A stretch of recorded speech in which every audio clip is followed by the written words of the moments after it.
Sir மிஸ்ஸை tsunami Premji கல்யாணம் நான் வெளில வரதே இல்ல. ஆஹா நீயப்பா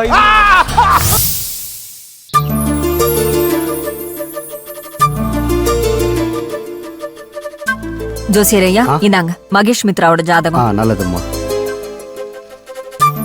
நிச்சயதார்த்தத்தை எப்ப வச்சுக்கலான்னு உங்களுக்கு ஐடியா? ஒரு 2-3 மாசத்துல வச்சிடலாமா? இல்ல ஏற்கனவே தள்ளி போட்டு ரொம்ப டிலே ஆயிடுச்சு. ஓ அப்படியா? இந்த வீட்ல உடனே ஒரு நல்ல காரியம் நடந்தாகணும். அதனால உடனே வர அடுத்த முகூர்த்தத்தை பாருங்க. சரிங்க, அப்படியே பாத்துடலாம்.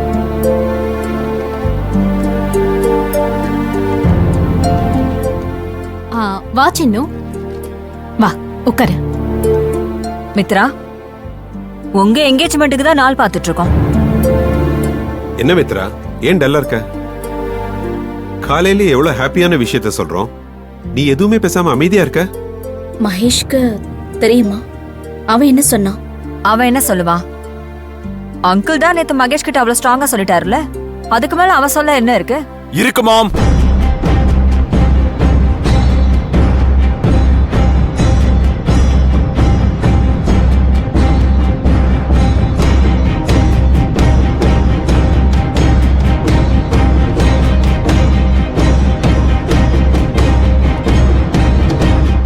சார், இவங்க தெரியாம உங்களை வர சொல்லிட்டாங்க.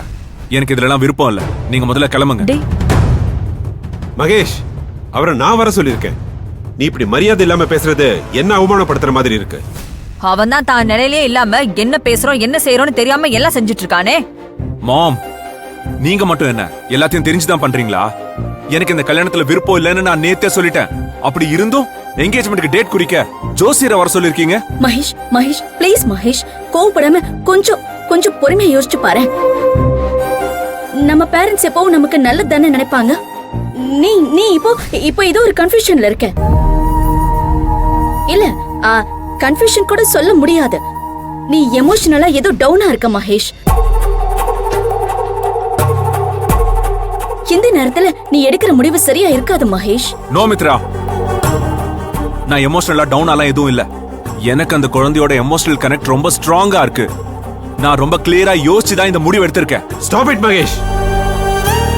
நாங்க இத்தனை பேர் சொல்றோம், திரும்ப பைத்தியக்கார மாதிரி பேசிக்கிட்டு இருக்க. உனக்கு புத்தி வேலை செய்யுதா இல்லையா? இன்னொருத்தவங்களோட லைஃப்ல இன்டர்ஃபியர் பண்ண உனக்கு அசிங்கமா இல்ல?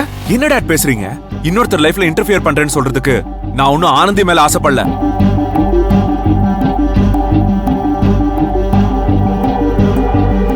ஆனந்தியோட குழந்தைய தத்தெடுத்துக்கிட்டு நான் வளர்க்கணும்னு நினைக்கிறேன். That's all. மகேஷ், அது அவங்களோட குழந்தை. அந்த குழந்தை அவங்க லைஃபோட ஒரு பார்ட்டா மாறிடுச்சு. அத நீ வேணும்னு கேக்குறது ஒரு விதமா அவங்க லைஃப்ல குறுக்கிடுற மாதிரி தான். நோ ஆண்டி, அந்த குழந்தைய நான் வளர்க்கணும்னு ஆசைப்படுறதோட அர்த்தம் உங்க யாருக்குமே புரியல, புரியவும் புரியாது. But I don't care. நாளைக்கு அன்பும் ஆனந்தியும் அந்த குழந்தை என்கிட்ட வளர்றதால ஒரு சந்தோஷமான லைஃபை லீட் பண்ணுவாங்க. அப்ப புரியும் உங்களுக்கு. தேவையில்லை மகேஷ். அன்பு ஆனந்தியும் எவ்வளவு சந்தோஷமா வாழ போறாங்கங்கறத நாங்க பார்க்க வேண்டிய அவசியம் இல்ல. எங்களுக்கு நீ சந்தோஷமா வாழ்றத பார்க்கணும்.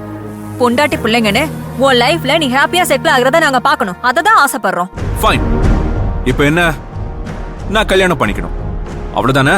ஆமா. Okay, I'll accept it. நீங்க சொல்ற மாதிரியே நான் கல்யாணம் பண்ணிக்கிறேன்.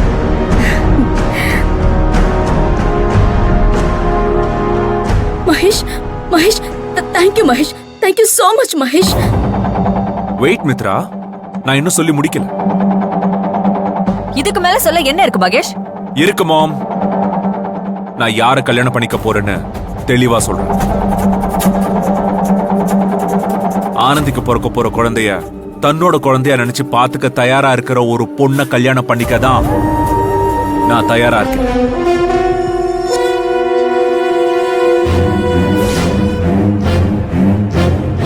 அது மித்ராவா இருந்தாலும் சரி, இல்ல வேற எந்த பொண்ணா இருந்தாலும் சரி.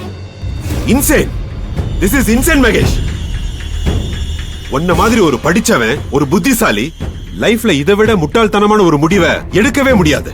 டாட், லைஃப்ல எல்லா எமோஷன்ஸையும் அறிவோட சம்பந்தப்படுத்தி பார்க்க முடியாது. சில விஷயங்களை நம்ம புத்திசாலித்தனத்தை தள்ளி வச்சுட்டு மனசோட மட்டும் தான் ரிலேட் பண்ணி பார்க்கணும். மகேஷ், அப்போ என் மனசுல இருக்கிற எமோஷன்ஸ்க்கு உன் மேல நான் வச்சிருக்கிற அன்புக்கு என்ன அர்த்தம் மகேஷ்? அதுக்கு என்ன மரியாதை மகேஷ்? ஏன் முடிவு உங்களுக்கு எல்லாம் பைத்தியக்காரத்தனமா இருக்குல்ல? அதே மாதிரிதான் எத்தனையோ தடவை உன்னை கல்யாணம் பண்ணிக்கிற அளவுக்கு உன் மேல எனக்கு எந்த ஃபீலிங்கும் இல்லைன்னு சொன்னதுக்கு அப்புறமும் இப்ப வரைக்கும் நீ நினைச்சதை நடத்தணும்னு நினைக்கிற பாத்தியா? அப்படிதான் நான்